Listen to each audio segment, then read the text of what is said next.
बड़ी जानकारी इस वक्त की अपने दर्शकों को देंगे। भागलपुर एनडीए को 10 से 20 सीटें। देखिए अब सिलसिलेवार तरीके से जिले वाइज भी खबर आ रही है जया। बिल्कुल, और भोजपुर देखिए एनडीए को यहाँ भी बड़ा, सीमांचल में एनडीए को 25 से 35 सीटें। क्षेत्रवार ये जो आंकड़े आए हैं वो हम अपने दर्शकों को दिखा रहे हैं। मगध एनडीए को 25 से 35 सीटें, मिथिला की बात की जाए एनडीए को 25 से 35 सीटें। आंकड़ा ये बेहतर दिख रहा है और ऐसा लग रहा है कि एनडीए का जादू चला है। वाकई और तिरहुत प्रखंड की बात कर लें, एनडीए को 15 से 25 सीटें मिलती नजर आ रही है। भोजपुर शाहबाद का इलाका जो एनडीए के लिए काफी महत्वपूर्ण था, उसमें भी वहां पर भी एनडीए को बढ़त मिलती नजर आ रही है। वहीं मगध क्षेत्र की बात करें 25 से 35 सीट। बिल्कुल, लगातार ये सीटें दिखा रहे हैं और क्षेत्रवार आप देख रहे हैं। मिथिला एनडीए को 25 से 35 है और भोजपुर की बात करें वहां पर भी एनडीए के पक्ष में माहौल दिख रहा है। वाकई अभिरंजन जी, लगातार आप हमारे साथ जुड़े हुए वरिष्ठ पत्रकार हैं। सबसे पहले तो सिलसिलेवार ढंग से हम जिलेवार तरीके से चर्चा करेंगे ही, लेकिन अगर राष्ट्रीय जनता दल की बात करें, तेजस्वी यादव ने बहुत कड़ी मेहनत की है, इससे तो कोई दो राय नहीं है। इसमें 189 रैलियां बहुत बड़ी बात होती है। लगातार जनता के बीच वो जाते रहे, तो आखिर कहां पीछे रह गए? क्यों जनता उन पर भरोसा नहीं कर पा रही होगी, या जो ये एग्जिट पोल के आंकड़े हैं वो उनके पक्ष में जाते नजर नहीं आ रहे होंगे? क्या फैक्टर्स हो सकते हैं?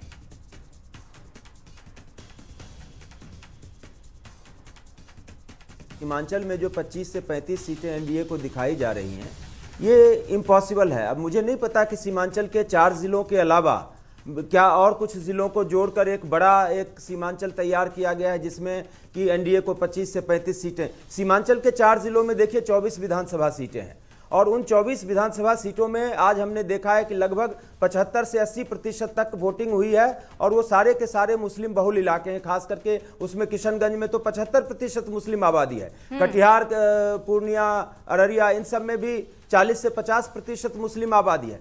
तो सीमांचल में ये पॉसिबल नहीं है कि एनडीए को 25 से 35 सीटें मिल जाए। मुझे लगता है या तो कोई टाइपो एरर हुआ है जिसको आप एक बार क्रॉस चेक करवा लें, या फिर अगर इस तरह का है तो मुझे लगता है कि इसमें सीमांचल का आकार इन्होंने शायद बढ़ा दिया है, कुछ और जिलों को उसमें शामिल कर दिया है। अब जहां तक राष्ट्रीय जनता दल की देखिए बात आती है, उसमें राष्ट्रीय जनता दल में मैंने एक चीज कही कि इनके जो वोटर्स हैं वो बड़े अग्रेसिव और बड़े कमिटेड हैं। ठीक है, इस बीच एक और बड़ी खबर आ रही है, वो बड़ी खबर अपने दर्शकों को देते हैं। देखिए क्षेत्रवार आंकड़े क्या हैं वो हम अपने दर्शकों को दिखा रहे हैं और ये बड़ी जानकारी मिल रही है। क्षेत्रवार रख रहे हैं, देखिए आंकड़े। भागलपुर महागठबंधन को 10 से 20 सीटें मिलती हुई दिख रही है। भोजपुर का इलाका महागठबंधन को यहां से 20 से 30 सीटें शुभ है। और देखिए सीमांचल 5 से 10 सीट यहां पर महागठबंधन को मिलती नजर आ रही है। मगध क्षेत्र की बात कर ले तो 15 से 25 सीटें महागठबंधन के खाते में जाते हुए नजर आ रही है। वहीं मिथिला क्षेत्र की बात करें, मिथिलांचल की बात करें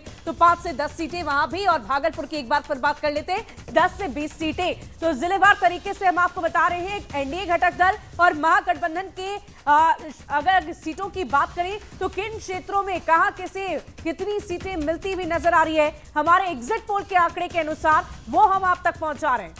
बिल्कुल, और लगातार बातचीत भी हम कर रहे हैं, चर्चा भी कर रहे हैं। राजनीतिक दलों के जो प्रवक्ता हैं वो हमारे साथ हैं। उत्पल जी का मैं रुख करूंगी। उत्पल जी, सीमांचल में जो सीटें क्षेत्रवार हम दिखा रहे हैं 5 से 10 आरजेडी या कहिए महागठबंधन के खाते में, उसको आप कैसे देख रहे हैं?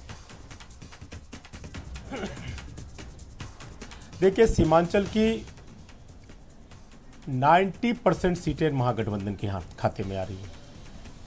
सीमांचल हम लोग गए थे पिछले बार, जिस सीमांचल के जनता और सीमांचल के लोग ने जहां चूक हुई वो उसको स्वीकारे और वो मान रहे थे। सिर्फ जनता की, वहां के जो वोटर हैं उनका मानना था कि सीमांचल के वजह से महागठबंधन की सरकार नहीं बन सकी। लेकिन इस बार वो गलती नहीं करने का मिजाज बना लिए थे, क्योंकि बड़े पैमाने पे सीमांचल में शिक्षा से महरूम पूरे बिहार में अगर देखेंगे तो सीमांचल के लोग हैं। पलायन सबसे ज्यादा वहां से हो रहा है और स्थिति ऐसी है कि ह्यूमन ट्रैफिकिंग जैसे भी काम हो रहे हैं। आप देखेंगे कि जातीय जनगणना, जातीय सर्वेक्षण के रिपोर्ट के आधार पर जो 86% युवा जो मैट्रिक नहीं पास कर सके हैं, यह रिपोर्ट में है, उसमें बड़े पैमाने पर सीमांचल से लोग हैं। स्वास्थ्य सेवा से जो वंचित लोग रह गए हैं उसमें भी बड़े पैमाने पर सीमांचल के लोग हैं। आप जिस धार्मिक बहस को छेड़ना चाह रहे थे, वो भूख से लड़ाई करने वाली जो वहां की वोटर हैं, धर्म से भूख नहीं मिट रहे थे उनके, वो ये बात महसूस किए हैं। धर्म से रोजगार नहीं मिल रहे थे उनको।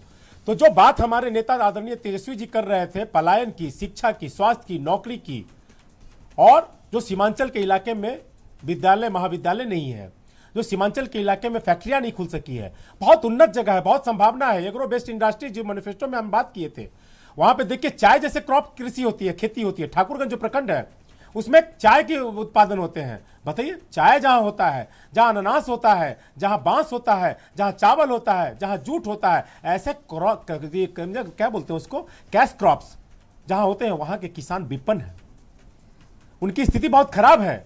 और हम लोगों ने मैनिफेस्टो में दिया है कि हम किसान से आधारित जो है ना एग्रो बेस्ड इंडस्ट्री लगाएंगे।